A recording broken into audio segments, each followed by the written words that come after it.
नमस्कार, माझे नाव वैष्णवी नामदेव केदारे. आम्ही जिल्हा परिषद हायस्कूल उमरगा येथे शिकतो. नमस्कार, माझे नाव पूजा उमेश मोरे. आम्ही इयत्ता 8वी याला शिकतो.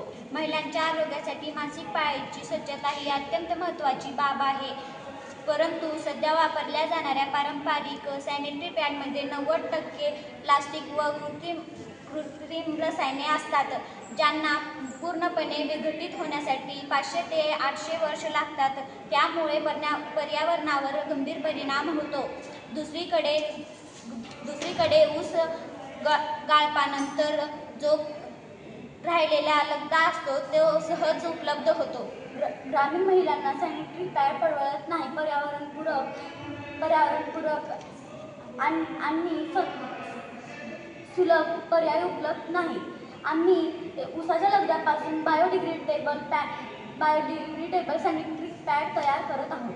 या प्रकल्पाला लागणारे साहित्य कॉटन कपडा, कापूस आणि ऊसाचा लगदा आणि सॅनिटरी युनिट, चिकटणारे पदार्थ हे आहेत. ग्रामीण महिलांना स्वस्त पॅड उपलब्ध करून देता येईल.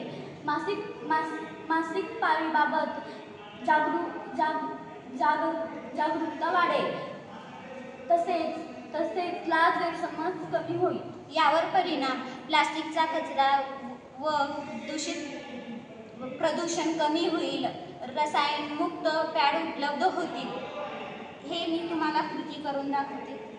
हे असं पॅडचा कॉटन कपडा घ्यायचा, त्यानंतर हे कापूस तर एक लेअर असं टाकायचं, त्यानंतर ह्या कपड्याचा परत एक लेअर टाकायचं, त्यानंतर हे ऊसाचा लगदा त्यावर टाकायचं, त्यानंतर अनेक लेअर टाकली की हे शिवून पुन्हा आपल्याला हे वापरता येतं. हे टाकल्यानंतर हे थोड्या दिवसानं हे कापडासारखंच होईल.